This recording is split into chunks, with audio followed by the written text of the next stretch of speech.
La semana pasada comenzamos a estudiar la historia de la resurrección de la hija de Jairo que aparece en el Evangelio de Mateo 9, Marcos 5 y Lucas capítulo 8. Nuestra base es Lucas 8. Y quiero invitarles a que tengan ahí a la mano Lucas capítulo 8. La historia empieza en el versículo 40 y extiende hasta el versículo 56. Nosotros ya vimos la primera parte de ese estudio. Y en este estudio yo lo titulé la semana pasada, Cuando Dios pone tu fe a prueba, cuando Dios prueba tu fe. Y este título surge de un hombre llamado Jairo, que es un hombre principal en la ciudad de Capernaum. Hay una sola sinagoga, que es como la iglesia de la ciudad, una sola sinagoga, y él es el oficial de la sinagoga, es decir, es el anciano más importante de los líderes de la sinagoga, que había escuchado a Jesús enseñar en la sinagoga tiempo atrás. Obviamente no le hizo mucho caso, pero cuando pasa el tiempo y llega una crisis a la vida de Jairo, donde su hija está a punto de perder la vida, una jovencita de 12 años, una niña de 12 años, se enferma de algo que no se explica qué es, simplemente se dice que estaba a punto de morir cuando Jairo ya no ve otra opción y decide acudir a Jesús. Jesús venía de regreso del país extranjero que estaba del otro lado del mar, cruzaron en barco y llegaron a la orilla del mar que está cerca de Capernaum. Una multitud lo estaba esperando, agolpada, tratando de sacar algo de Jesús, un milagro, una enseñanza. Y Jairo llega después. Y Jairo llega, se postra ante él, hacia un lado todo su orgullo, toda su vergüenza, y se humilla y le dice, ven por favor, ven por favor. El texto dice que le rogaba. O sea que no solamente lo hizo una vez, y si le rogaba es porque él no tenía garantías si iba a poder convencer a Jesús. Y le rogó y le rogó y le rogó porque también había seguramente mucha gente más queriendo llevarse a Jesús para que le hiciera algún favor. Pero al final Jairo lo convence y Jesús emprende el camino rumbo a la casa de Jairo. Pero Jairo empieza a experimentar el estrés de que la multitud no deja a Jesús avanzar con rapidez porque lo oprimen. Toda la gente quiere algo de Jesús y él no puede avanzar rápido. Seguramente Jairo estaba desesperado porque llegaran a su casa a tiempo porque la hija está gravemente enferma. De hecho, el Evangelio de Mateo dice, estaba muriendo, literalmente. Y si eso no fuera suficiente, en el camino Jesús se enfrenta a una interrupción porque una mujer que también estaba enferma por 12 años, con hemorragias, y había gastado todo lo que tenía buscando remedios con todo tipo de médicos y lo único que encontró fue empeorar su problema y quedar en la bancarrota. Oye de Jesús y ella dice, es mi única opción, y va y se determina a llegar con Jesús. Y entonces vemos que de una petición inesperada, la de Jairo, pasamos a una interrupción inesperada porque la mujer va donde Jesús y ella establece una estrategia para sacarle un milagro a Jesús sin que él se dé cuenta, según ella. Así que se abre camino y llega por atrás y toca el borde, una esquina del manto exterior de Jesús. ¿Quién iba a decir que con tocar una tela se iba a curar? Y ella estaba segura que lo iba a conseguir. Y en efecto lo hace, y allí nos quedamos en el versículo 44. Y vamos a seguir con el segundo momento de la historia que se llama la interrupción inesperada. Y esta parte ya la empezamos la vez anterior y vimos cuán estrategia excelente hizo esta mujer. Qué tremenda estrategia. Era una mujer muy creativa y todo eso lo analicé con lujo de detalle la semana pasada. Si no lo han escuchado, está en mi canal de YouTube. Pueden escuchar el mensaje completo ahí. Pero esta mujer tuvo que pensar mucho, hacer muchos cálculos, demostrar mucha valentía, mucho coraje, mucho valor para abrirse camino y llegar hasta Jesús y llegar por atrás y conseguir el milagro. Y ahí nos quedamos. Y hoy vamos a continuar viendo esta interrupción a partir del versículo 44. Dice que se acercó a Jesús por detrás y tocó el borde de su manto y al instante cesó el flujo de su sangre. Entonces, aparentemente ella tiene éxito. Aparentemente, porque parte de su plan, como vamos deduciendo de lo que dice el texto, parte de su plan era que ella pretendía sacar el milagro sin que se diera cuenta. Por algo llegó por atrás, por algo llegó y tocó nada más la ropa. Obviamente ella no quería que Jesús se diera cuenta y simplemente ella quería sacar poder de él para curarse y retirarse. Y en parte lo logra porque si llega hasta Jesús, a pesar de que lo apretaban, y toca su manto y ella siente de inmediato que sucede el milagro. Pero aquí tenemos que detenernos y empezar a hacer la primera reflexión. Esta mujer tenía una gran fe y Jesús va a elogiar esa fe pronto. Pero también esa fe tenía un grave problema. Un problema que es muy común con la gente, que se acerca a Dios con la esperanza de conseguir un milagro. Y es lo que llamamos hoy superstición. Diga superstición. ¿Qué es la superstición? Son ideas erróneas acerca de la verdad. ¿Entienden? Esta mujer cree y tiene una gran fe. De hecho, Jesús va a elogiar esa fe, como ya dije. Pero ella cree que puede sacar de Jesús un milagro sin tener un encuentro personal con Jesús y una relación personal con Jesús o con Dios. Ella cree que a Dios se le puede sacar poder, favores y milagros sin tener una relación personal con Dios. Eso es típico de la gente supersticiosa.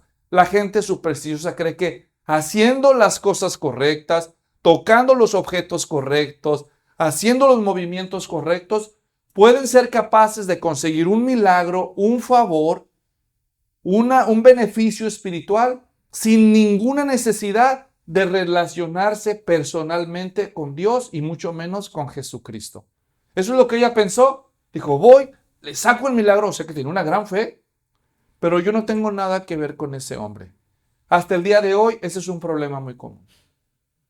Tal vez la gente hoy ya no toca el borde de un manto, pero se compra su pata de conejo, su herradura la pone ahí en la pared, compra los ajos para espantarse los vampiros o los malos espíritus, o pone un santo de cabeza o le prende una veladora.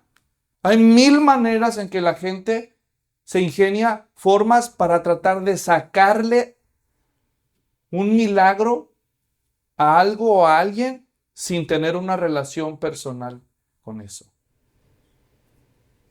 Y eso es una equivocación, como vamos a ver ahorita, porque Jesús no la va a dejar ir así. Pero antes de eso hay que reconocer que a pesar de que su estrategia estaba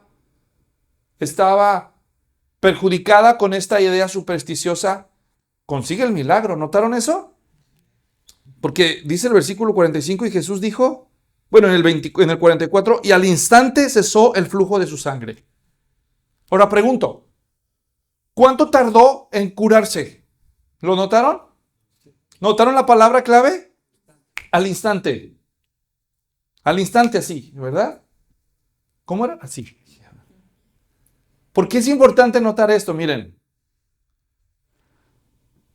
cuando nuestro Señor hace un milagro, cuando Dios el Padre hace un milagro a través de nuestro Señor Jesucristo por alguien que de verdad está enfermo, la gente cuando recibe un milagro de sanidad, inmediatamente va a notar la diferencia.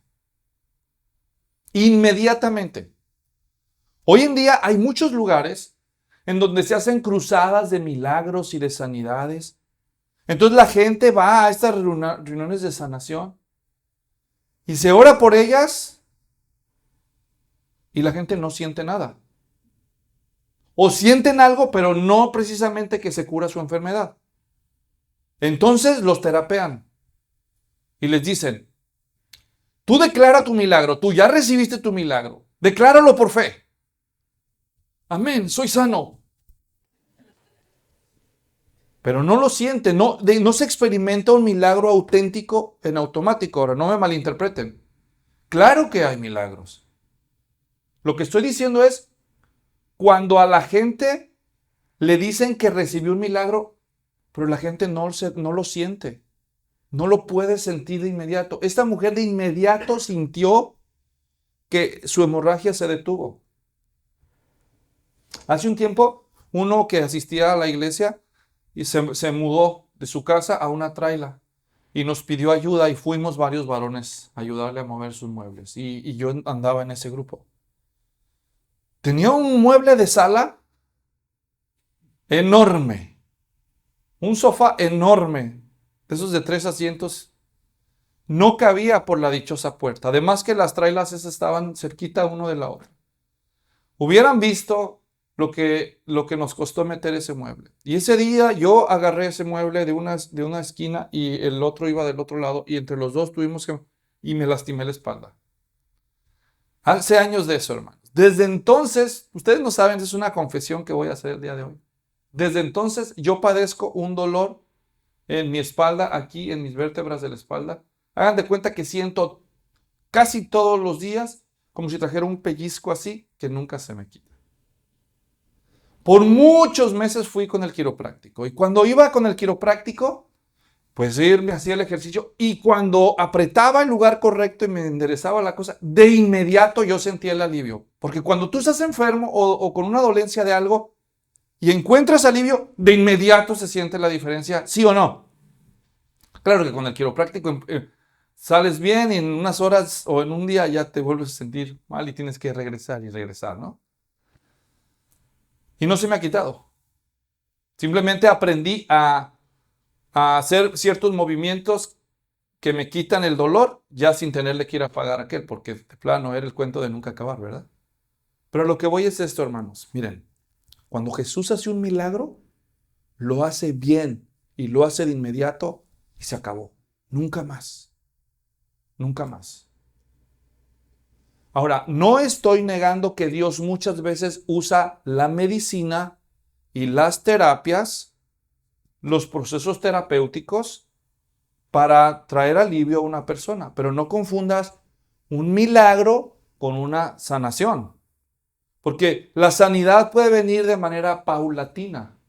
Y Dios puede usar al médico, la medicina y las terapias. Y debemos dar gracias a Dios por la ciencia médica. Pero eso toma su tiempo. ¿Entienden lo que decimos? Pero cuando Jesús sana de manera sobrenatural, milagrosa, de inmediato tú vas a sentirlo. De inmediato. Imagínense una persona que es paralítica. Jesús la sana. ¿Cuánto se tardó en sanar? De inmediato le dijeron, levántate, toma tu lecho y vete a tu casa. No hay margen de error. Así que crean que Dios puede hacer milagros porque los puede hacer si Él quiere. Pero no siempre quiere. Ese es un misterio para nosotros. Ya hablaremos más de eso adelante. Pero Jesús, cuando hace un milagro verdadero, lo hace de inmediato. ¿Entienden lo que decimos? Esto es para los que los quieren convencer de que no. Tú ya recibe tu milagro por fe, vete para tu casa y manda tu siembra, manda tu ofrenda. Y tú no te curas, pero estás creyendo. Porque hay gente que se aprovecha de eso para sacar el dinero a la gente. Cuidado. Entonces, dice el 45, y Jesús dijo, ¿quién es el que me ha tocado? ¿Quién es el que me ha tocado? Ahora, déjenme les hago una observación aquí que es muy sutil, pero que está presente. Yo expliqué en la enseñanza pasada que en el Antiguo Testamento las mujeres como ella que tenían ese tipo de enfermedades eran ritualmente impuras. Eran mujeres que eran consideradas bajo los estándares rituales de la ley de Moisés, mujeres contaminadas. Y lo que ella tocara también se contaminaba. Y a la persona que ella tocara también se contaminaba. Pues, ¿qué creen? Ella tocó a Jesús y Jesús no se contaminó. Se invirtió. Porque en lugar de ella contaminar a Jesús, Jesús la curó a ella. ¿Notan la diferencia? Eso es algo que solo un judío va a percibir en una lectura como esta, porque ellos saben de esas leyes de trasfondo. Pero quiero decirlo por algo. Todos nosotros somos buenos para manchar las cosas, hermanos, especialmente en lo espiritual. Si Dios dedica algo para hacer para su servicio, para su uso, algo santo, los seres humanos tienen la desgracia de mancharlo todo con su pecado. Si Dios diseña algo sagrado como el matrimonio, no falta uno que hace algo que mancha el matrimonio.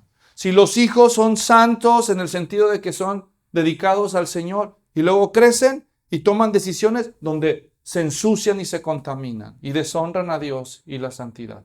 Ese es el problema que tenemos nosotros los pecadores. Todos los hijos de Adán y Eva sobre la faz de la tierra cargamos esta realidad y este problema. menos uno. Uno que no es hijo de Adán y Eva. Uno que fue engendrado por el Espíritu Santo de María. Él es diferente, Él es santo. Los demonios cuando lo veían dijeron, nosotros sabemos quién eres, el santo de Dios. Así le dijeron, el santo de Dios. Él es el único hombre que ha caminado aquí en la tierra que en lugar de ser contaminado por los pecadores, Él santifica a los que lo tocan. Obviamente ya no tenemos a Jesús físicamente aquí, pero espiritualmente Jesús sigue siendo así, nuestro santificador, hermanos. Y no importa cuál sea tu pecado, tu debilidad, tu adicción, tu mancha, Jesús te puede limpiar, pero tienes que creerlo. Él no se va a asustar de que te le acerques como las personas se le retiraban a la señora o a los leprosos. Porque a Jesús nadie lo puede contaminar, pero Él sí nos puede limpiar. Él sí nos puede limpiar de nuestros pecados. Y dice en un pasaje de la Escritura que aunque tus pecados fueren rojos como el carmesí, vendrán a ser como blanca lana. Si tus pecados fueran negros como una mancha, Él los limpiará como la blanca nieve, dice en Isaías. Ese es Jesús, es el que tiene el poder para purificarnos y santificarnos. Por eso cuando una persona se convierte a Cristo, ¿saben qué es lo primero que hace nuestro Padre Celestial? Es enviar su Espíritu Santo a vivir, a morar, a habitar en esta persona. Porque el Espíritu Santo al venir a vivir a nuestras vidas, se transforma en nuestro santificador. Haz de cuenta que fuera el Espíritu Santo como espiritualmente hablando, como un depósito radioactivo que empieza a consumir y a desbaratar todo ese pecado que traemos adentro. No solo produce un nuevo corazón en nosotros, sino que va consumiendo la maldad en nosotros. Por eso cuando alguien dice que es cristiano o cristiana, pero no tiene deseos santos, esa es mala señal. Esa es mala señal, es probable que se esté autoengañando esa persona. No estoy diciendo perfecto o perfecta, porque todos estamos en el proceso del perfeccionamiento cristiano, ¿entienden eso? Es decir, que Dios nos sigue cambiando poco a poco. Pero cuando alguien se rinde ante el pecado y dice que es cristiano o cristiana, pero desprecia la santidad y ama la inmundicia, eso es muy mala señal. No te creas a lo que dice alguien, porque por los frutos se conoce si el árbol es bueno. Entonces, Jesús dice en el 45, ¿quién es el que me ha tocado? Mientras todos los negaban, Pedro dijo, y los que con él estaban, Maestro, las multitudes te aprietan y te oprimen.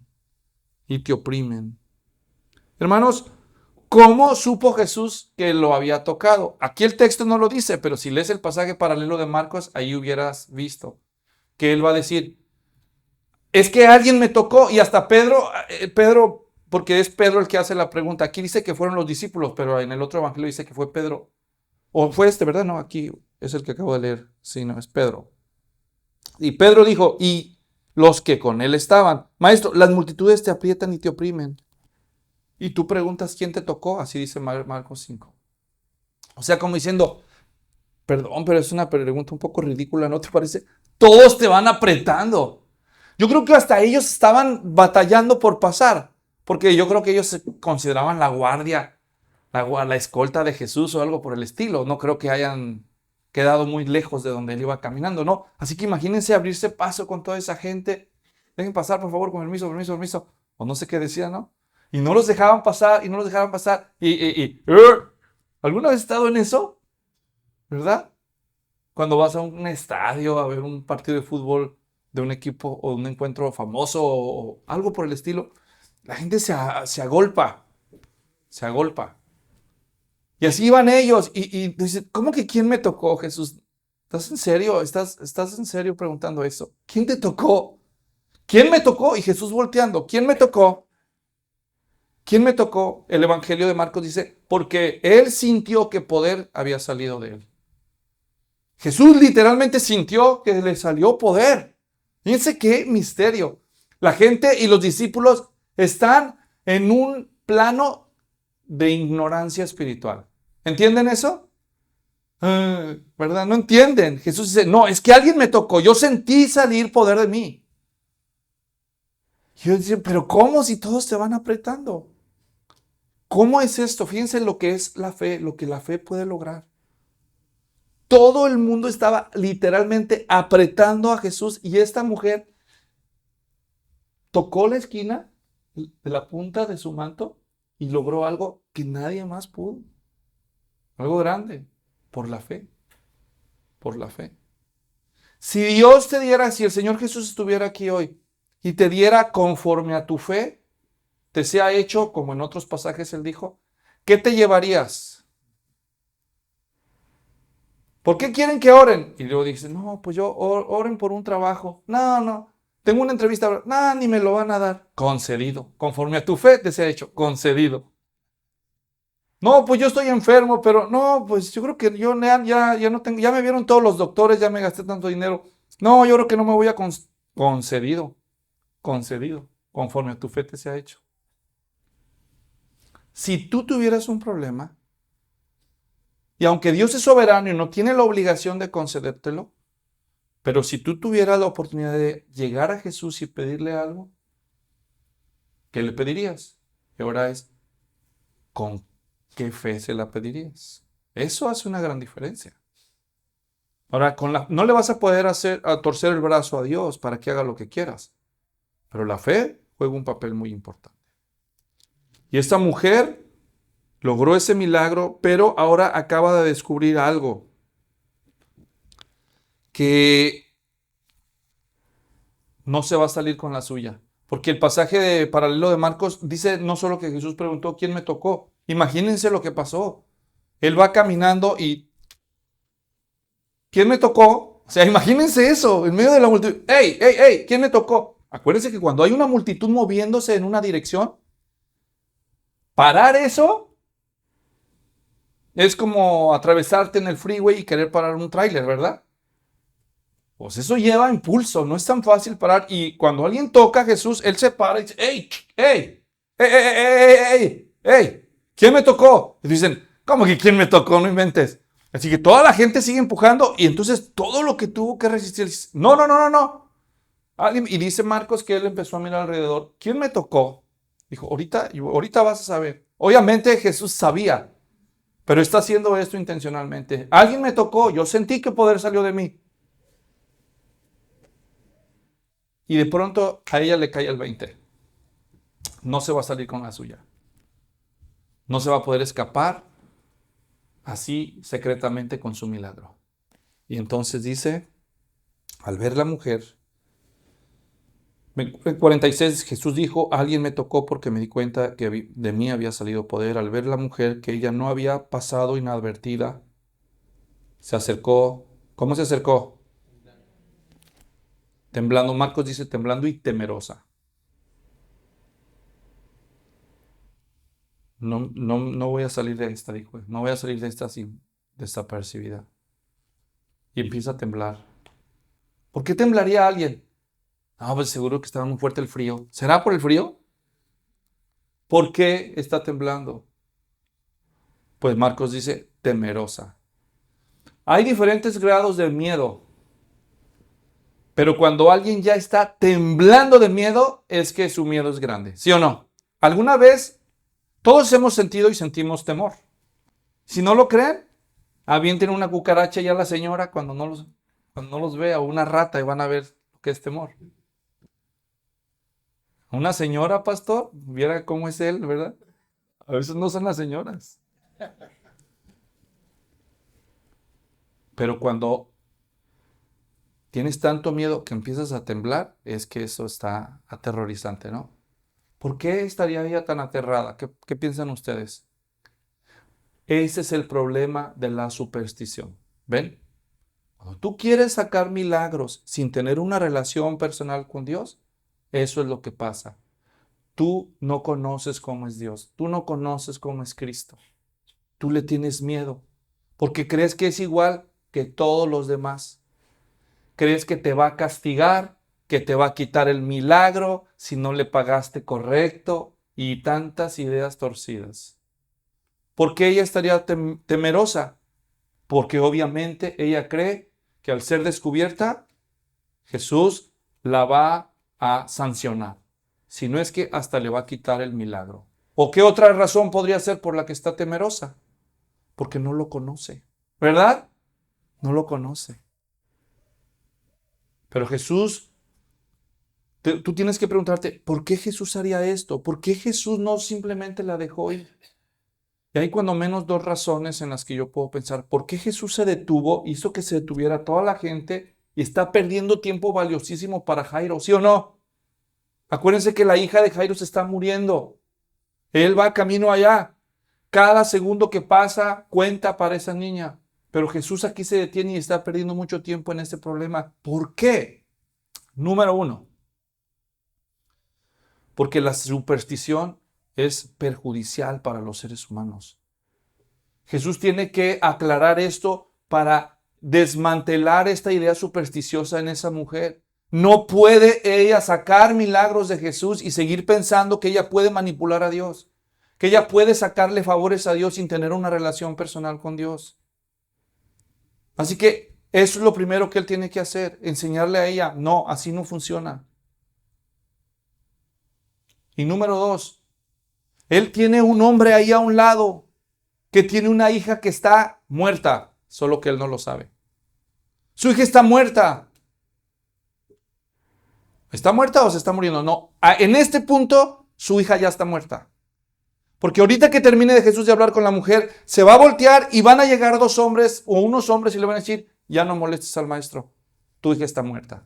Así que la niña ya está muerta, solamente que vienen de camino los mensajeros. ¿Entienden lo que estamos diciendo? Así que Jesús se va a adelantar al problema que ya está, pero Jairo no conoce.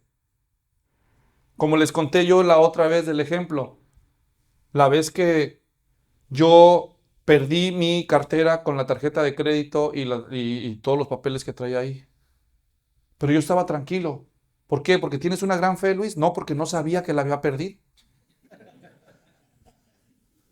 No me había dado cuenta que la había perdido. Qué horror, ¿no? Cuando tienes un problemón y ni siquiera te has dado cuenta. Y algunos de ustedes y yo a veces así somos. Estamos en un grave problema y ni cuenta nos hemos dado. Pero a veces Dios va a permitir que sucedan cosas que no te puedes explicar, que parecen reveses, como en este caso. Así que con esto, no solo Jesús va a cambiar la manera supersticiosa de pensar de esta mujer, sino que va a aprovechar para que le va a sacar a ella una confesión que va a impactar directamente la fe de Jairo. Porque ahorita la fe de él va a ser puesta a prueba. Observen cómo. En el 47, al ver la mujer que ella no había pasado inadvertida, se acercó temblando y cayendo delante de él, declaró en presencia de ¿quién? De todo el pueblo, incluyendo a Jairo que está allá a un lado de Jesús, ¿verdad? Así que para el bien de la fe de Jairo y de todo el pueblo, ella declaró la razón por la cual le había tocado y cómo al instante había sido sanada. Si no hubiera ella confesado, no conoceríamos este milagro hoy. ¿Verdad que no? Porque los apóstoles nunca habrían oído, Mateo nunca había oído, y Lucas y Marcos nunca se habrían enterado de ese milagro. Y todo hubiera quedado en el olvido. Pero Jesús la hizo confesar el milagro no solo para corregir su superstición, sino para aumentar la fe de todo el pueblo hasta la de nosotros. ¿O no? ¿Ven? Para que nuestra fe crezca y la de Jairo también. Para eso son las historias del Evangelio. Para que nuestra fe, pero no nuestra fe sola, nuestra fe en Jesús crezca. Esa es la diferencia. La fe en Jesús. Porque hay gente que tiene fe en la fe. Esa es la mujer. La mujer tiene fe en su fe. Pero Jesús quiere quitarle su fe en su fe para que su fe esté puesta en ¿quién? En Jesús. Porque fe tiene, ¿verdad? Pero en ella misma. Porque dice, si tan solo lo tocar, ¿en quién está la fe? En ella, en lo que ella va a hacer. Pero Jesús quiere que esa fe sea puesta en la persona correcta.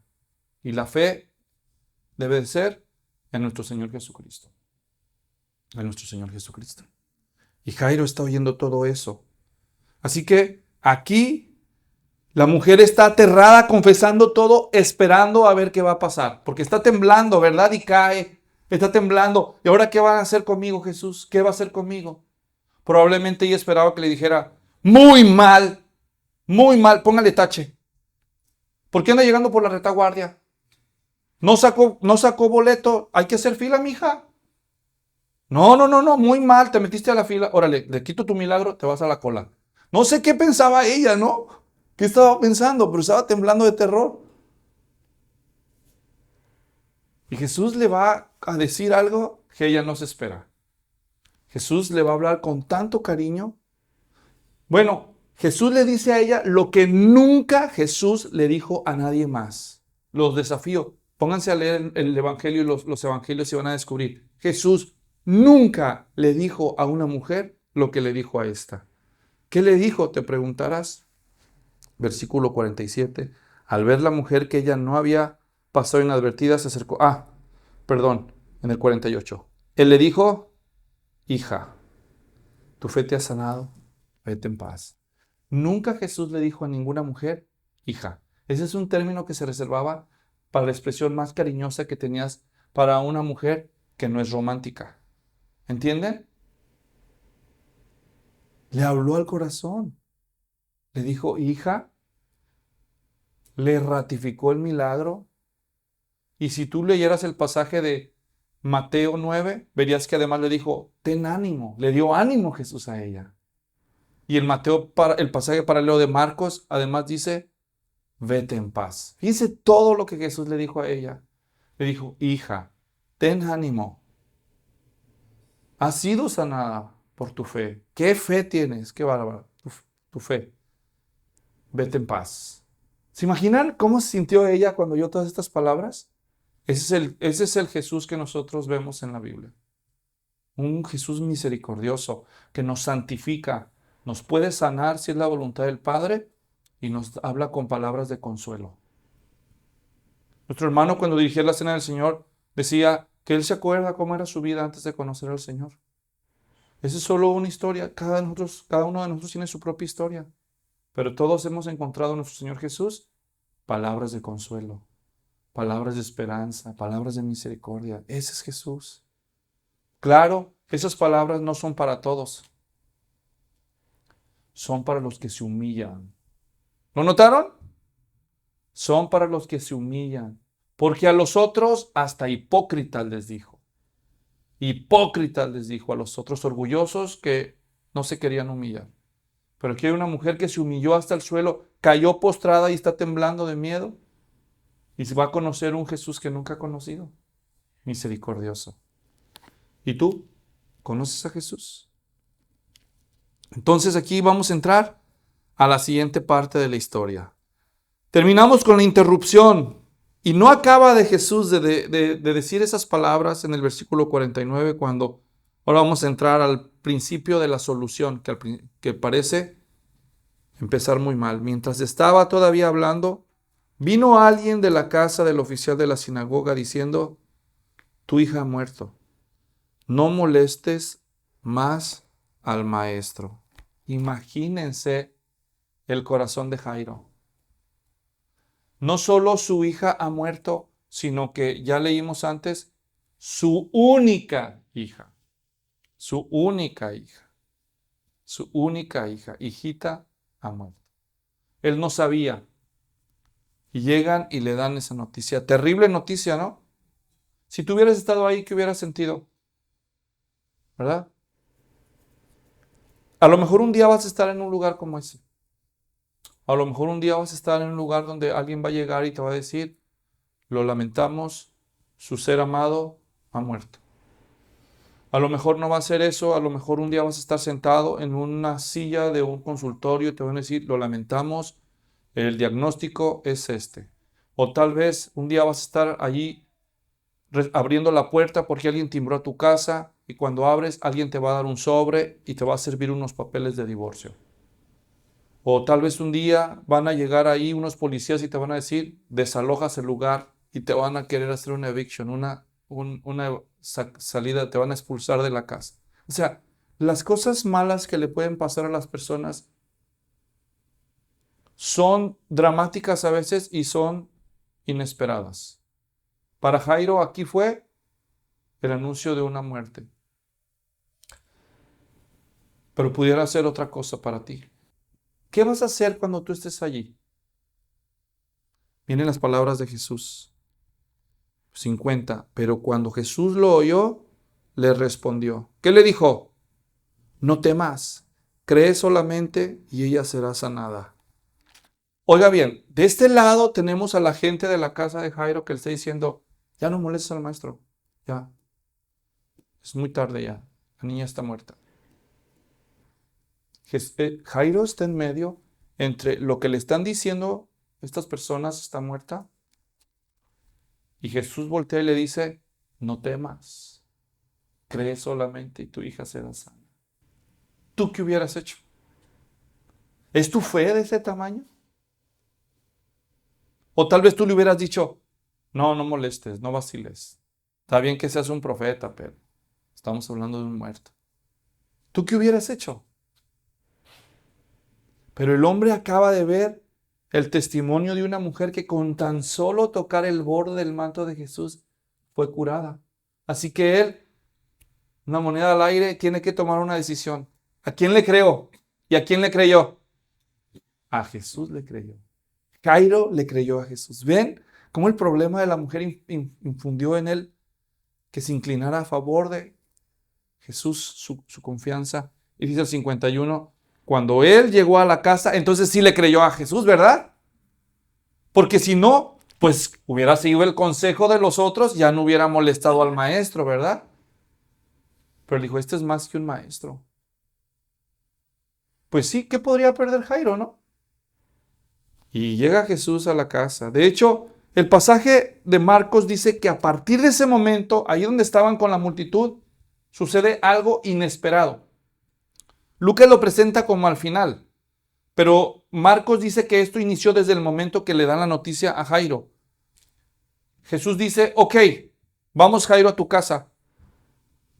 Y toda la gente seguramente quería empezar a seguir a Jesús, pero dijo, Simón, Juan, Jacobo, ustedes tres vienen con nosotros. Los demás, por favor, no nos sigan.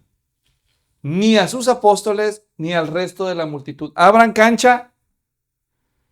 Bueno, no dijo abran cancha, que viene la carcancha, porque no era mexicano, ¿no? Pues, con permiso o algo por el estilo. Y me disculpan, pero nadie puede venir con nosotros. No, pero que, no. Pero es que yo llegué de temprano. No. Oye, pero ¿por qué? Nada. Nosotros solos. Pero es que ya dije que no. Con permiso. Y empiezan a irse solos. Y cuando llegan a la casa, versículo 51, y cuando él llegó a la casa no permitió que nadie entrara con él, sino solo Pedro, Juan y Jacobo, y el padre y la madre de la muchacha. Por primera vez aparece aquí la madre de la muchacha en la historia, ¿verdad? Todos la lloraban y se lamentaban, pero él dijo, no lloren porque no ha muerto, sino que duerme. Tal vez recuerden, en una de las historias anteriores les conté que la costumbre judía es que cuando alguien fallece y ya empieza el velorio, por así decirlo, ahí en la costumbre traen a las plañideras. Las plañideras son las lloronas profesionales. Son las doñas las chilindronas, ¿verdad? Las que saben llorar. Falso. Las plañideras eran mujeres profesionales que se dedicaban a ir a los lugares donde falleció una persona a ponerle pasión al momento, ¿no?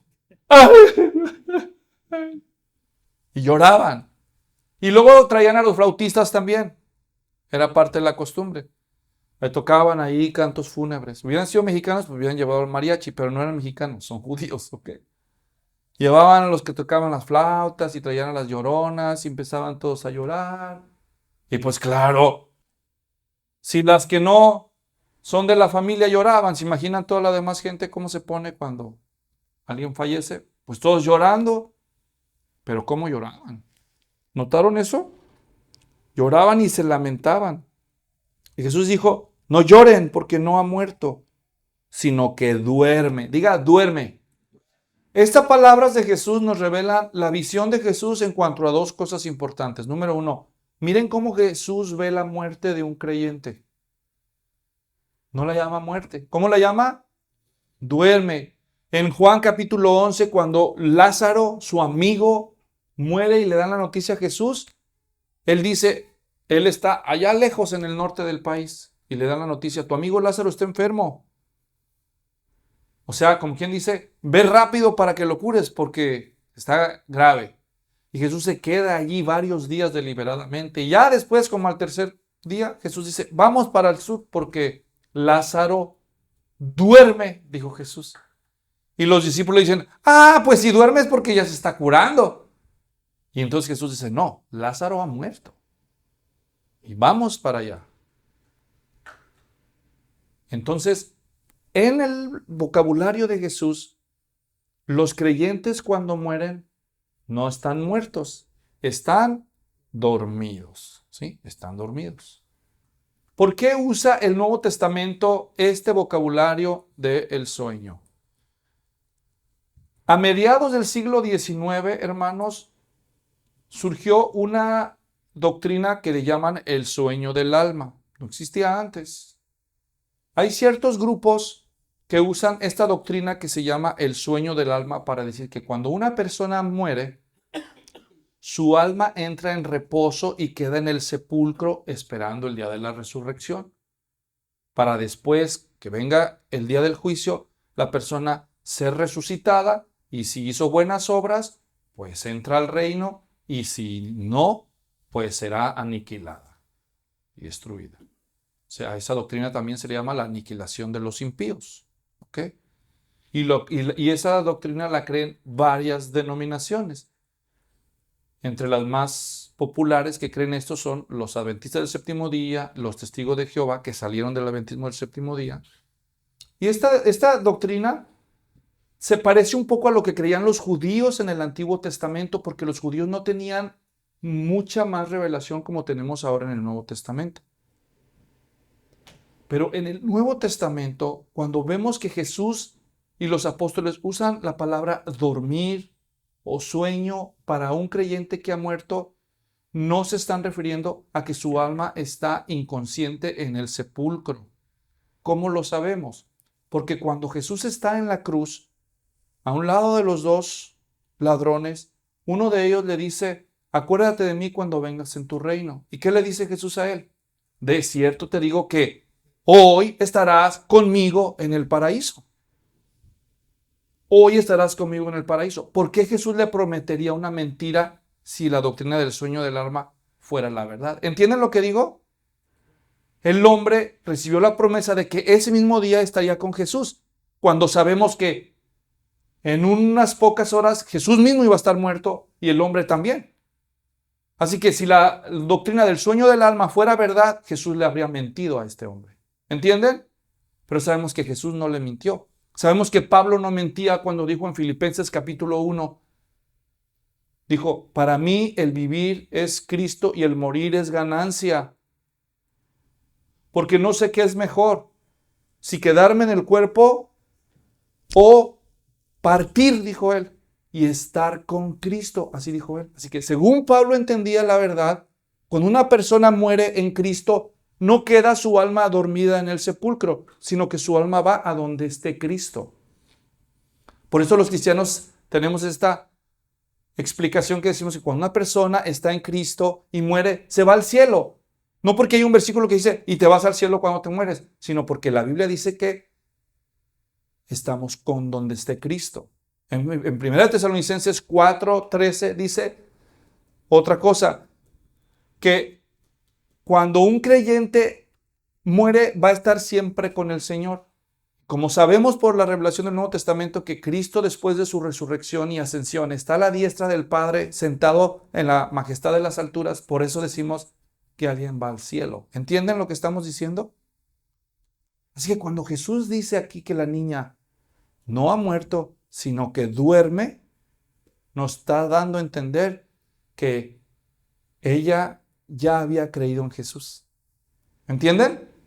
Porque no lo habría dicho eso de un incrédulo.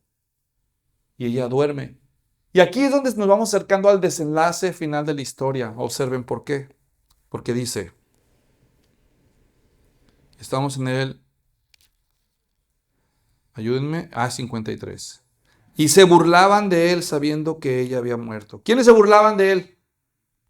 La multitud.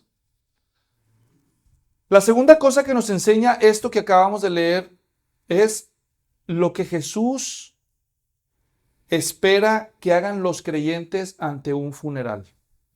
Aquí la gente está en un mar de lágrimas, haciendo una gran tristeza, una gran lamentación por la muerte de la niña. ¿Por qué? Porque la gente pensaba, tal vez, que no la van a volver a ver. O yo no sé qué. Hay una gran diferencia, hermanos, entre un funeral verdaderamente cristiano y un funeral que no es cristiano. Y solo los que los hemos visto los dos, notamos la diferencia. Cuando alguien muere sin Cristo, hermanos, cuando una persona muere sin la seguridad de su salvación, y esto lo digo de una vez para todos ustedes y para los que puedan ver este mensaje, no hay nada más espantoso que morir sin la seguridad de que te vas a ir al cielo o te vas a ir al infierno. Claro, yo también estaría espantado.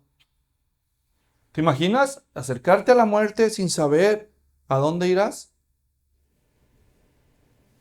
Pero cuando mueres con la tranquilidad de que tus pecados han sido perdonados, que has sido sellado con el Espíritu Santo y que vas a estar con Cristo, entonces no le tienes el mismo miedo a la muerte, ¿verdad que no? Le tiene uno miedo a lo desconocido. Pero la verdad, hasta como Pablo dijo, a veces no sé qué quiero más. Si quedarme y estar en el cuerpo por causa de ustedes, eso es mejor. O mejor partir y estar con Cristo. Tener que estar soportando las dolencias, las persecuciones, la gente malvada, las tristezas, mi propia miseria que tengo que seguir luchando con el pecado, pero yo soy de Cristo, amo a Cristo. A veces ya mejor quisiera estar con Él. No tenía ningún temor a la muerte, ni un temor a la muerte. Cuando las personas mueren sin Cristo, hermanos, y la gente llora desconsolada, es de entenderse. Es de entenderse, porque no tiene ninguna garantía de que se van a volver a ver. Pero cuando muere un cristiano, totalmente diferente. Cantan himnos. Claro que lloramos. Cuando asesinaron a Esteban en Hechos capítulo 8, dice que la iglesia hizo gran lamentación por él. Claro que les dolió que le mataran a uno de los hermanos más fieles en la iglesia. Pero no lloraban desconsolados. Cuando Jesús llegó a la tumba de Lázaro y vio todo el desorden que la gente ahí tenía, Jesús lloró. Juan 11:35. Claro, lloramos, somos humanos. Pero no lloramos como los que no tienen esperanza. Lloramos, especialmente cuando se sepulta el cuerpo o cuando lo van a cremar. La gente pues ya se va a despedir del cuerpo. Llora uno. Pero cuando uno está en Cristo, no es un adiós. Es un hasta pronto, ¿verdad? Nos vemos pronto. Como cuando éramos niños y todavía no existía ni el email, ni el teléfono. Bueno, existía el teléfono en las casas de los ricos, ¿verdad? Pero no había nada, lo único que había era el telegrama y, bueno, pues un telegrama, ¿qué? ¿Verdad? Entonces iba alguien a vivir a otro país o de vacaciones lejos. ¿Y qué decía la gente? Pues ya se fue. O depende, si eres del rancho, decía, ya se fue, ¿verdad?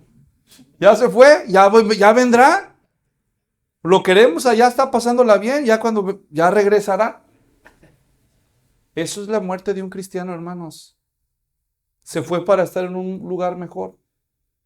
¿Por qué le lloraríamos a alguien que sabemos que está caminando en las calles de oro y el mar de cristal, como dice el himno?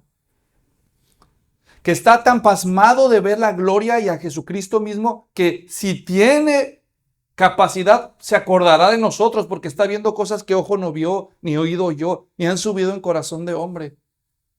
Que el placer más exquisito de esta vida no le llega ni a los talones algo que va a ser probablemente 1,000,000 o 1,000,000,000 de veces mucho más emocionante y glorioso, como es llegar a la presencia del Señor, que seguir en esta vida con sus miserias. ¿Por qué lloraríamos porque alguien se gradúe? ¿Por qué lloraríamos con que alguien se case? ¿Por qué lloraríamos desconsolados cuando alguien recibe un ascenso? ¿Por qué lloraríamos cuando alguien es promovido? ¿Por qué lloraríamos sin consuelo cuando un cristiano llegó a la meta? Llegó a casa, a la patria celestial, a ser honrado, donde le digan bien hecho, buen siervo y fiel. Bienvenido a casa. Te estábamos esperando, hijo, hija. Esa es la realidad de los cristianos. Lloramos en los funerales, sí, lloramos cuando nos sentimos solos, cuando nos hace falta el ser querido. Pero luego nos acordamos dónde está y a veces hasta envidia somos tentados a tenerle. Dice, no, pues tú ya la hiciste.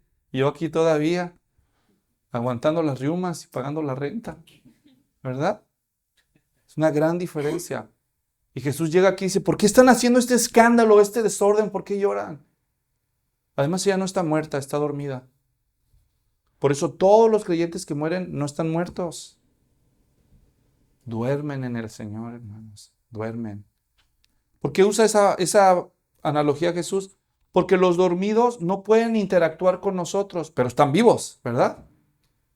Están vivos. Solo es cuestión de tiempo y los volvemos a ver, actuando con nosotros. Entonces Jesús neutraliza el desorden en la casa. Se burlaban de él. Los que creían saberlo eran los que ignoraban. Y finalmente la historia termina diciendo, pero él, tomándola de la mano, no dice dijo. ¿Qué dice? Clamó. ¿Qué diferencia hay entre decir y clamar, hermanos? Esto es decir, miren, Dios mío, gracias por tus bendiciones. Ayúdame, Señor. Pero clamar es, ¡ayúdame, Señor! Eso es clamar. Jesús entró a esa casa y le dijo, sálganse todos, señora, Jairo, vengan. Tú y tú, vengan. ¿Por qué Jesús entró a sus discípulos nada más y al papá y a la mamá? No sabemos a ciencia cierta. Lo único que vamos a saber es que lo que ellos van a ver aquí cambió sus vidas. De hecho, ya cuando pasen los años y Jesús se va al cielo, un día va a estar Pedro ya después, años después de que esto pasó, y va a llegar allá a un lugar donde ya hay cristianos. Ya han pasado muchos años, el cristianismo está creciendo por todos lados. Y pues le van a decir, Pedro, le van a decir, aquí está nuestra hermana Dorcas, que era muy buena hermana, se murió. Y ahí tenían el cuerpo. Y el texto de Hechos 9 dice que Pedro hizo salir a todos del cuarto y ora y clama a Dios. ¿De dónde se le ocurriría eso, verdad? ¿Ven? Jesús todo sabía por qué lo estaba haciendo. Pero regresemos a la casa de Jairo. Y entonces Jesús se acerca a la niña y le agarra de la mano y no le dice, Talita cum, en arameo. Le dice, niña, levántate. Sino que le dice, Talita cum, cum. O sea que le habló. Todos han dicho, ¡hola! Claro, Jesús está ordenándole a la muerta que viva. Imagínense el poder de Jesús cuando dice, tomándola de la mano, clamó diciendo, niña, levántate. Y Marcos registra las palabras arameas, talita cum o talita cumi. Entonces, imagínense, le volvió el espíritu y empieza a respirar otra vez delante de todos. ¡Ay, eso estuvo tremendo, hermanos! Y se levantó, ¿cuándo? ¿Cuánto? ¿Cuánto se tardó? Otra vez, ¿verdad? Talita cum. Y se levanta, dice, al instante, y él mandó que le dieran de comer. O sea que lo más probable es que ella se levantó y lo primero que ha de haber dicho es, tengo hambre, ¿verdad? Señal que sí estaba curada, ¿verdad? Tengo hambre. ¿Se imaginan a la madre, al padre? Yo creo que está una mezcla como de pasmados, contentos, como diciendo, ¿qué pasó? La abrazaron, la niña empezó a brincar por ahí, caminar por ahí todo alrededor. Y sus padres estaban asombrados, pero él les encargó que no lo dijeran a nadie lo que había sucedido. ¿Por qué les dijo eso? Probablemente porque si así Jesús ya casi no puede ir a ningún lado, porque en todos lados lo aprietan. ¿Se imaginan ahora cuando sepan de esto? Porque todo el mundo lo va a saber. Esta historia termina con una lección muy importante, hermanos. Créanle al Señor. No hay garantías de que Él nos va a dar los milagros. En el Antiguo Testamento hay una historia cuando David tuvo su hijo con Betsabé. fruto de aquel engaño, y el bebé nace enfermo, y David ora y ayuna por varios días, clamando a Dios por un milagro, y el niño muere. La respuesta de Dios fue no. A veces que Dios dice que no, pero la lucha le hizo David. Pero todos hay que hacer nuestro intento. Dios es soberano, pero muchas veces dice que sí. Y tenemos que creer y pedirle al Señor para que conozcamos su gran poder. Para mí la historia es interesante porque al principio de la historia yo les dije, el hombre que busca a Jesús se llama Jairo. Y la palabra Jairo tiene una raíz hebrea y significa Él, Dios, despierta. Dios despierta. Y los papás de Jairo, sin saber, le pusieron, tu hijo te vas a llamar Dios despierta. Sin saber que un día, muchos años después, Dios se hizo hombre en la persona de Jesús.